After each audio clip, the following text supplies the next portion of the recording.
എല്ലാവർക്കും പുതിയൊരു വീഡിയോയിലേക്ക് സ്വാഗതം.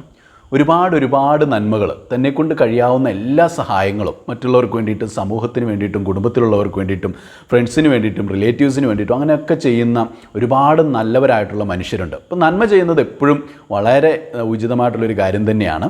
നമ്മൾ തീർച്ചയായിട്ടും നന്മകളൊക്കെ ചെയ്യണം. പക്ഷേ എല്ലാത്തിനും അതിൻ്റേതായിട്ടുള്ളൊരു പരിധിയുണ്ട്, ഒരു ബൗണ്ടറി ഉണ്ട്.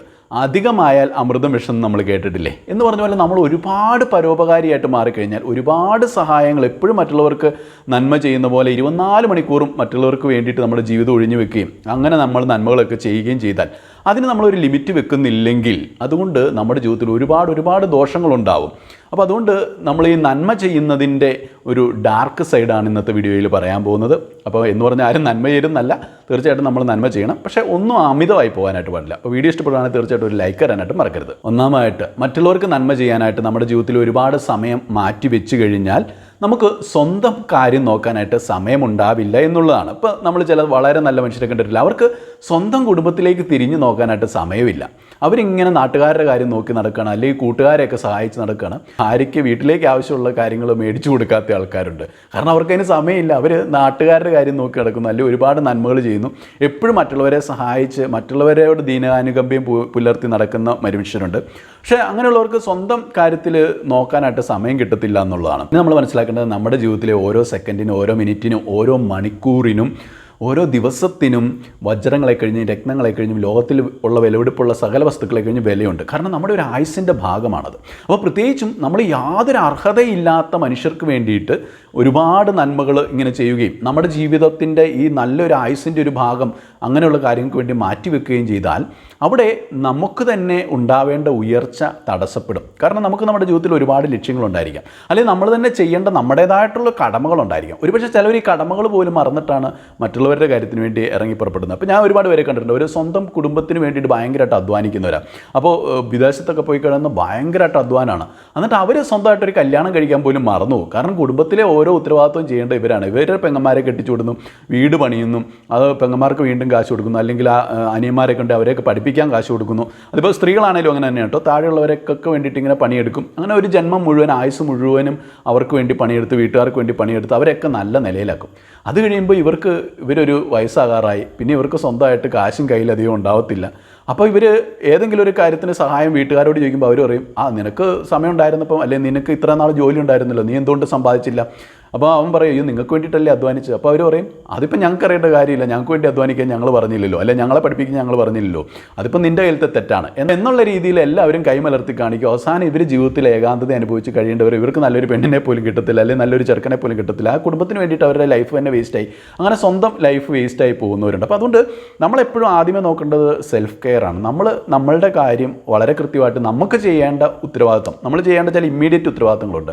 അതൊക്കെ ചെയ്ത് കഴിഞ്ഞ് എല്ലാം ഫുൾഫിൽ ചെയ്ത് കഴിഞ്ഞ് നമ്മൾ ചെയ്യേണ്ട കടമകളും കാര്യങ്ങളും ഫംഗ്ഷൻസും എല്ലാം ചെയ്ത് കഴിഞ്ഞ് പിന്നെ ബാക്കിയുള്ള സമയം വേണമെങ്കിൽ നമുക്ക് നന്മ ചെയ്യാം. അപ്പോൾ നമ്മൾ ചെയ്യേണ്ട എല്ലാ കാര്യങ്ങളും, കുടുംബത്തിലെ ഉത്തരവാദിത്തം നോക്കി, അല്ലെങ്കിൽ മറ്റു കാര്യങ്ങളൊക്കെ ചെയ്യുക, അല്ലെങ്കിൽ നമ്മുടെ തന്നെ ഉയർച്ചയ്ക്ക് വേണ്ടിയിട്ടുള്ള സെൽഫ് കെയറിന് വേണ്ടിയിട്ടുള്ള എല്ലാം ചെയ്തു, നമ്മുടെ എൻ്റർടൈൻമെൻറ്റും ഒക്കെ നോക്കി, പിന്നെ നമുക്ക് മിച്ചമുള്ള കുറച്ച് സമയം തീർച്ചയായിട്ടും നന്മ ചെയ്യാനും ഉപയോഗിക്കാനായിട്ട് സാധിക്കും. അതുമല്ലെങ്കിൽ നമുക്കായിരിക്കും ആത്യന്തികമായിട്ട് വലിയ നഷ്ടം ഉണ്ടാവുക. ആരും പിന്നെ നമ്മുടെ കാര്യം തിരക്കാനായിട്ട് വരത്തില്ല എന്നുള്ളതാണ്. ഇനി രണ്ടാമതായിട്ട്, നിങ്ങളുടെ നന്മ നിറഞ്ഞ സ്വഭാവത്തെയും നിങ്ങളുടെ ഔദാര്യത്തെയും ഒക്കെ മറ്റുള്ളവരുടെ കണ്ണിൽ നിന്ന് നോക്കുമ്പോൾ ഒരു വീക്ക്നെസ് ആയിട്ടായിരിക്കും തോന്നുക, അല്ലെങ്കിൽ മറ്റുള്ളവരെ നിങ്ങളുടെ ഒരു ബലഹീനതയായിട്ടായിരിക്കും നിങ്ങളുടെ ഈ ഒരു ഔദാര്യ മനസ്കതയും നിങ്ങളുടെ ഈ നന്മയൊക്കെ കാണുക. അതുകൊണ്ട് തന്നെ അവർ നിങ്ങളെ ഒരുപാട് ചൂഷണം ചെയ്യുമെന്നുള്ളതാണ്. അപ്പോൾ നിങ്ങളിൽ നിന്ന് സഹായം സ്വീകരിച്ചവർ വീണ്ടും നിങ്ങളെ മാക്സിമം ഊറ്റിപ്പിഴിഞ്ഞെടുക്കാനായിട്ട് നോക്കും. അപ്പോൾ എന്ന് പറഞ്ഞാൽ ആരാണോ ഒരുപാട് താന്നു നിന്ന് എളിമയോടെ, സ്നേഹത്തോടെ, ഔദാര്യ സ്ഥിതിയോടെ, നന്മ നിറഞ്ഞ സ്വഭാവത്തോടെ നിൽക്കുന്നത്, അവരെ മറ്റുള്ളവർ എപ്പോഴും ചൂഷണം ചെയ്ത് കാണാറുണ്ട്. അതിപ്പോൾ ഒരു കച്ചവടത്തിലാണെങ്കിലും അതെ.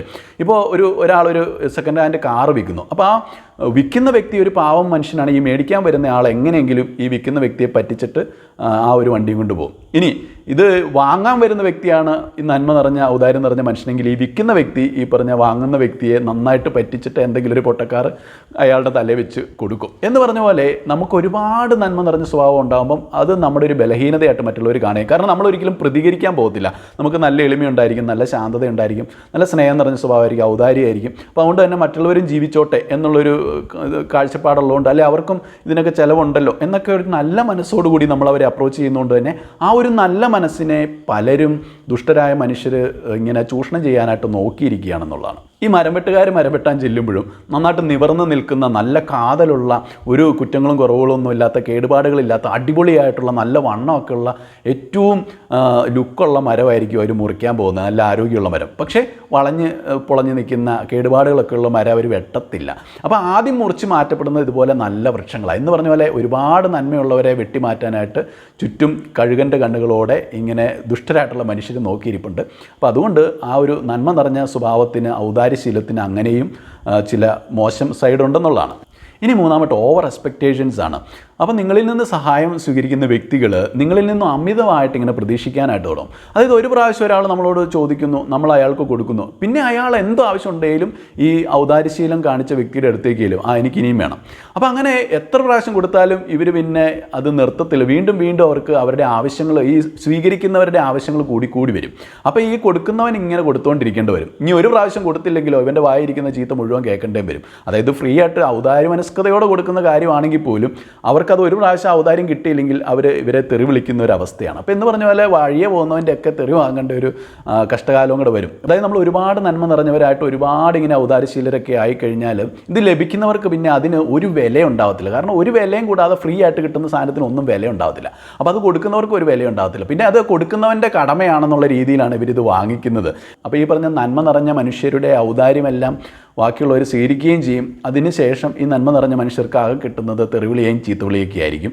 അല്ലാതെ അവരോടൊരു നന്ദി വാക്ക് പോലും പറയാൻ ആർക്കും തന്നെ ഒരു മര്യാദ ഉണ്ടാവില്ല എന്നുള്ളതാണ്. ഇനി നാലാമായിട്ട് നന്മ നിറഞ്ഞ മനുഷ്യർ, ഔദാര്യശീലരായിട്ടുള്ള മനുഷ്യർക്ക് ഒരു ഇമേജ് കോൺഷ്യസ്നെസ് കൂടുന്നു എന്നുള്ളതാണ്. അതായത് അവരിങ്ങനെ വളരെ നന്മയൊക്കെ ചെയ്ത് ജീവിക്കുന്നതുകൊണ്ട് തന്നെ പിന്നെ അവർക്ക് തന്നെ സമൂഹത്തെ പേടിയായിരിക്കും. അവർ സമൂഹം എന്നെക്കുറിച്ച് എന്ത് ചിന്തിക്കും എന്ന് കരുതാനായിട്ട് തുടങ്ങും. അതായത് എനിക്കിഷ്ടമുള്ള പോലെ ചോദിച്ചാൽ സമൂഹം എന്നെക്കുറിച്ച് അത്ര മോശമായിട്ട് പറയാൻ തുടങ്ങും. അല്ലെങ്കിൽ ഞാനൊരു ഒരുപാട് നന്മ ചെയ്യുന്ന മനുഷ്യരല്ല, അപ്പം മറ്റുള്ളവർ എന്നിൽ നിന്ന് ഒരുപാട് കാര്യങ്ങൾ എക്സ്പെക്റ്റ് ചെയ്യുന്നുണ്ട്. മറ്റുള്ളവർ ഞാൻ എങ്ങനെ ജീവിക്കണം എന്ന് മറ്റുള്ളവർക്കൊരു പ്രതീക്ഷയുണ്ടല്ലോ. അപ്പോൾ അതിനനുസരിച്ച് ഞാൻ ജീവിക്കണം എന്നുള്ളൊരു ചിന്ത ഇങ്ങനെ ഒരുപാട് നന്മ ചെയ്യുന്നവരിലേക്ക് ഉണ്ടാവാനായിട്ട് തുടങ്ങും. മറ്റുള്ളവരുടെ ഒരു നല്ല വാക്ക് കേൾക്കാനായിട്ട്, അല്ലെങ്കിൽ മറ്റുള്ളവർ എന്നെ എപ്പോഴും നല്ലത് പറയണം, നല്ല രീതിയിൽ എന്നെക്കുറിച്ച് സംസാരിക്കണം എന്നുള്ളതുകൊണ്ട് മറ്റുള്ളവരുടെ എക്സ്പെക്റ്റേഷൻസ് തന്നെ അനുസരിച്ച് ഇങ്ങനെ ജീവിക്കാൻ തുടങ്ങും.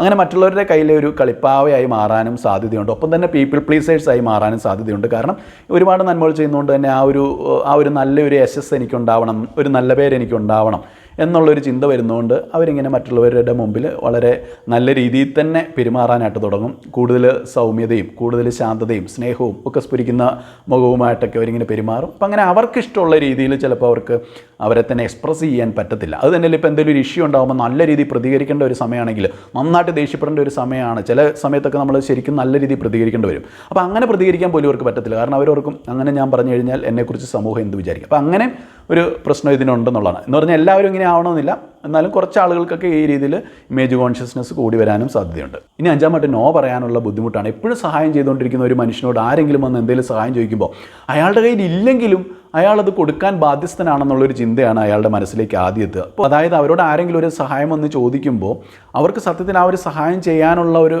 അവസ്ഥയിലോ സാഹചര്യത്തിലോ ആയിരിക്കത്തില്ല അവർ.